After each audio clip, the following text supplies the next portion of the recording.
All right, guys, how are we doing? Steve Mingleco, Final Web Design. Today I want to get into the second part of the video on where are all the tech employees going. So let's get into it.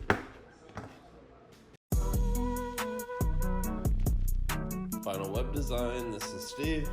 I'm here with what's next in the industry with all the people getting laid off.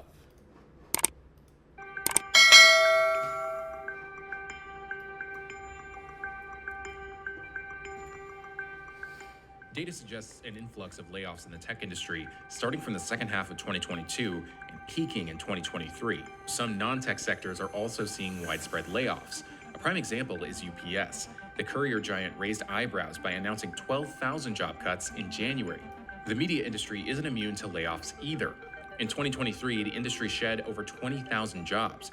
And 2024 looks no different as big names like Paramount, NBC, Sports Illustrated, the Los Angeles Times all have announced major job cuts in early 2024. The banking sector is also not shying away from cutting jobs. Citigroup, Morgan Stanley, Deutsche Bank are some of the big names that have already announced their layoff plans for 2024. It's worth noting that even though these mass layoffs continue dominating headlines, the labor market still seems strong. The U.S. economy added 353,000 jobs in January, much better than the Dow Jones estimate for 185,000 jobs, with the unemployment rate held at 3.7% against the forecast for 3.8%. So yeah, that's where I'm losing this disconnect with this video, because everything else I'm seeing on YouTube as far as like watching other people in the job market and the interviewing process, it's a nightmare out there. There are no increase in these jobs. You can just see how bad things have really taken down in the U.S. employment market. And I see that continuing if we continue with the same policies that we currently have. Experts are divided on whether the recent tech layoffs would trickle down to non-tech sectors. Looking at the current job market right now, there's no evidence that we're going to see any trickling. Obviously, kind of the jury's still out. It's still early to tell. But it's interesting as we look back to 2023. 2023 was a year of a lot of layoffs in the tech industry, and we didn't see any of that trickle out. Even within the tech industry, which is the government usually defines it as the information sector, we didn't see a very high layoff rate. So we saw a lot of companies announcing layoffs, but those companies kind of carried an outsized share of the media, because then once we rolled it all up, there was maybe about 1% of employment that was being laid off. So really, ultimately, the overall rate of people losing jobs to layoffs remains near historic lows. It hasn't yet trickled down to the rest of the economy, as we're seeing the stock prices really high, unemployment fairly low. But at some point, if this continues, both companies and individuals are going to have to cut back spending, and that has... Well, both companies and individuals have already been cutting back spending. As we know, the credit balance right now on an individual in the United States just reached like the highest it's ever been, scary numbers, trillions, and the unemployment is clearly been increasing. So again, I'm losing a little bit of disconnect with kind of where this is saying we're currently at to what the reality of the world is. And even when it's titled "Where are the tech employees going?" it's kind of signaling that obviously there's a problem in the sector. So has consequences that reaches far beyond the tech industry.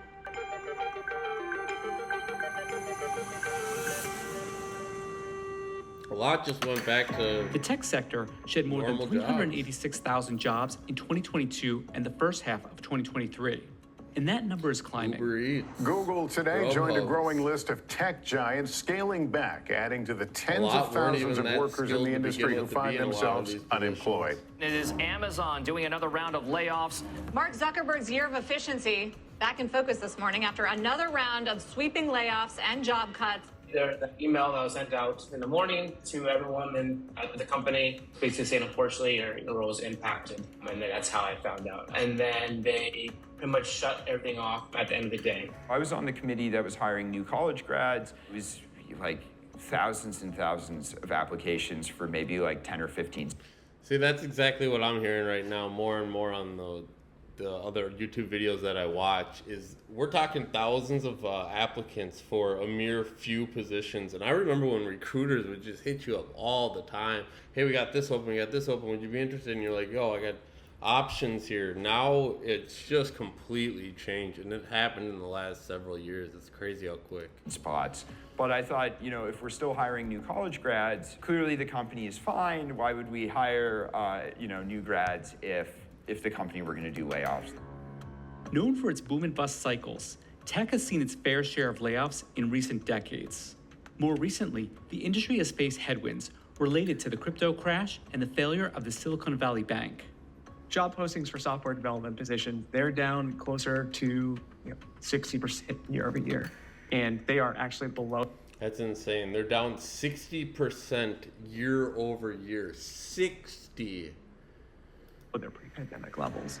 So we've seen a much starker pullback in hiring for software development, which is a lot of tech jobs. But while layoffs have taxed retrenched workers, a booming artificial intelligence market is giving the industry a renewed sense of optimism. I have been in San Francisco for almost 12 years now, and I have never felt this kind of energy. And I was here for the mobile boom, right? I worked at Uber, which I think was the one company representing that mobile explosion. And I can tell you it was nothing like this. Every cafe, every restaurant, every conversation that you overhear in the street, half of the time it's ChatGPT, it's AI, it's the latest company that is being funded. It's exhilarating. Generative AI startup deals announced or finalized in the first quarter of 2023 totaled more than $12 billion, compared with about $4.5 billion invested in the space in 2022. Amazon, Alphabet, and Microsoft have also made massive investments. The U.S. tech industry accounts for 10% of the nation's GDP. Yeah, it's kind of the race right now. AI, we use it ourselves as our business to help automate some of our marketing tasks, to help get more information, content, things like that together. It's only going to play a more vital role, and it does. It eliminates a content writer. It eliminates tasks that we need to outsource already, and it's going to continue to play a bigger role GDP. as more people move that It direction. employs roughly 12 million people who work in more than 500,000 companies. Those businesses are concentrated in a handful of coastal areas, including San Jose, Washington, D.C., San Francisco, Boston, and New York City. So how have layoffs impacted tech workers? And what will the AI boom mean for their future?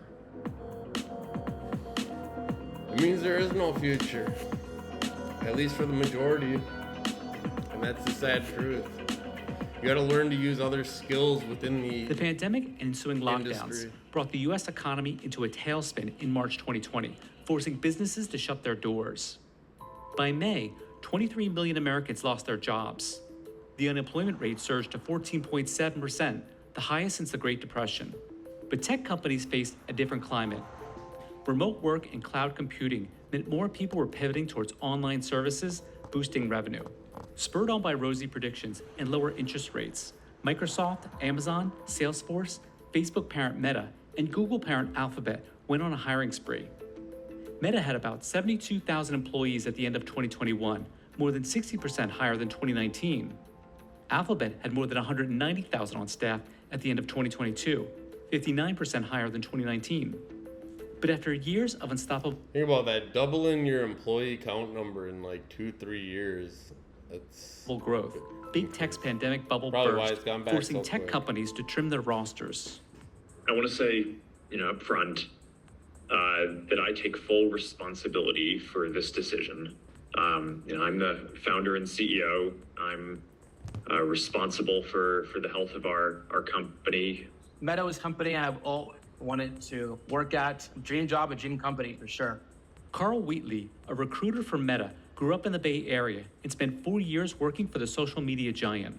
Meta laid off more than 11,000 workers, or about 13% of its workforce, in November 2022.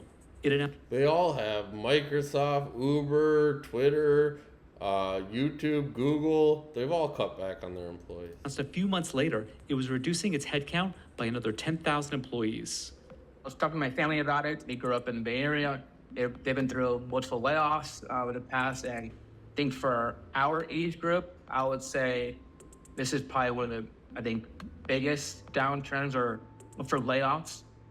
Other companies quickly followed suit. If you want to think about a company that overbuilt during the pandemic, I'd say that Amazon is the #1 company that overbuilt. Where are the cuts?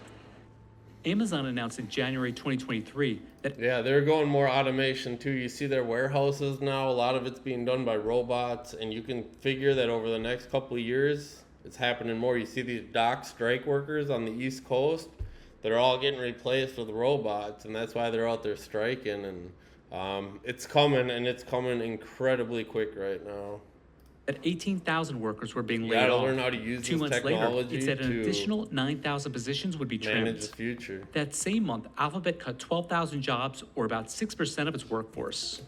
I thought, holy crap, I finally made it. I'm working at probably one of the best companies in the world, and I'm making an amazing salary, and I have longevity. Like, I am good for many, many, many, many years. Paul Baker, a video producer in tech, worked at Google for 6 years. We all got this email early in the morning on January 20th. You know, I hate these sob stories about getting let go. I've had the same thing. I've logged onto my computer on a Friday and they've been like, yeah, we're going to let you go because of this, this, and that. I mean, it's just, that's part of the industry. So I don't really get why everybody's sobbing. I know it's happened to a lot of people at one time, and that's kind of is a big problem. But at the same time, yeah, you can't take this stuff personal. You just got to get out there and get the next one or get the next side gig project. But if you sit here and dwell on what happened and how they took away your lot, you're just wasting your time. Get that check or that, what do they call that when you get fired? You can get unemployment. Get whatever you can to just kind of roll into the next thing and start focusing on that, because all this dwelling is... It just hit me like a ton of bricks. I actually froze going, wait, is this for real? I opened my work laptop and it says, no, access denied, like no passwords are working.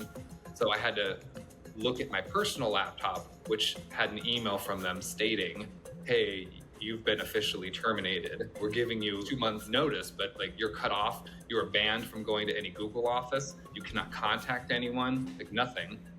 Company leadership was in a far different position.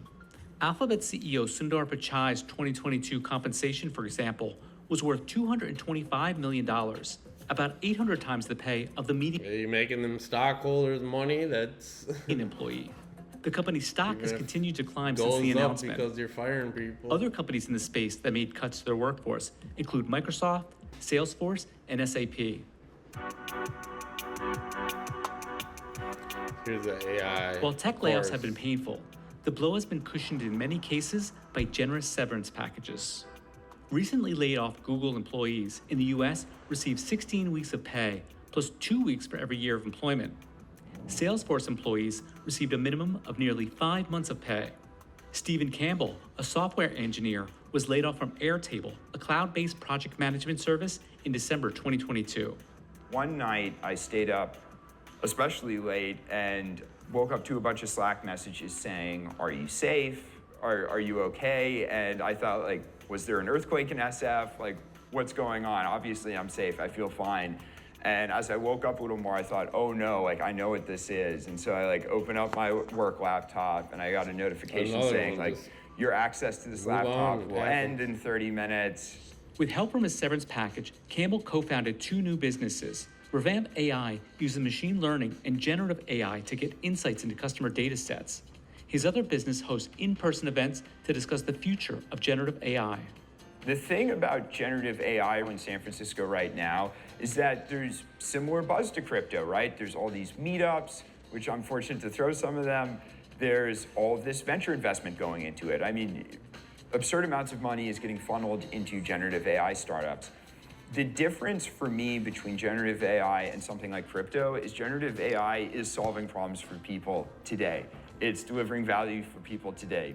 Well, you can't say that crypto. You got to say blockchain, really, because blockchain has a lot of uses, not just crypto. But I actually see crypto or blockchain actually probably just as important as AI right now, if not even a little bit more important, especially with how all the whole global finances and stuff are going.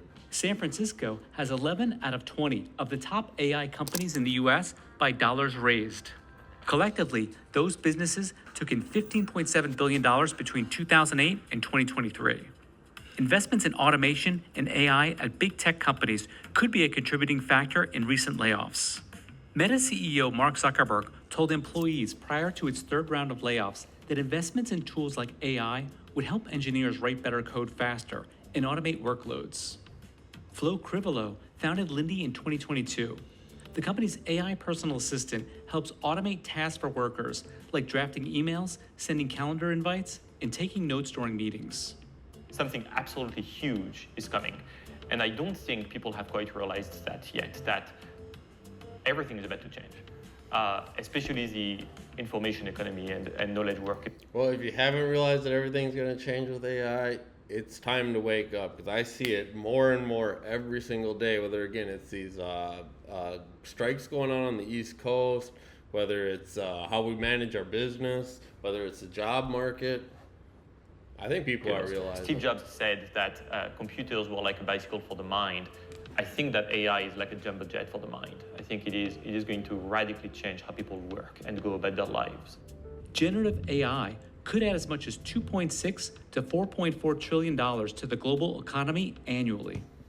I think counterintuitively, it is actually going to result in a net increase in employment in the tech industry. It's a basic fact of economics that when something becomes cheaper, its complement becomes more valuable. Tech workers are a complement to AI. AI makes tech workers a lot more productive. And so when something becomes a lot more productive and a lot more valuable, we want more of it, not less. I don't know if I necessarily would want to say that I don't regret getting laid off sooner, but getting laid off was such an overall positive experience to me. Really, the only downside to it was the initial shock. That was tough to deal with. That's what I said. That's a great thing to do because, you can't dwell on those things. So I'm going to leave it there. We'll get into the next one that talks about what's next here. And with that, I hope you guys like and subscribe. That helps. We'll catch you in the next one. Peace.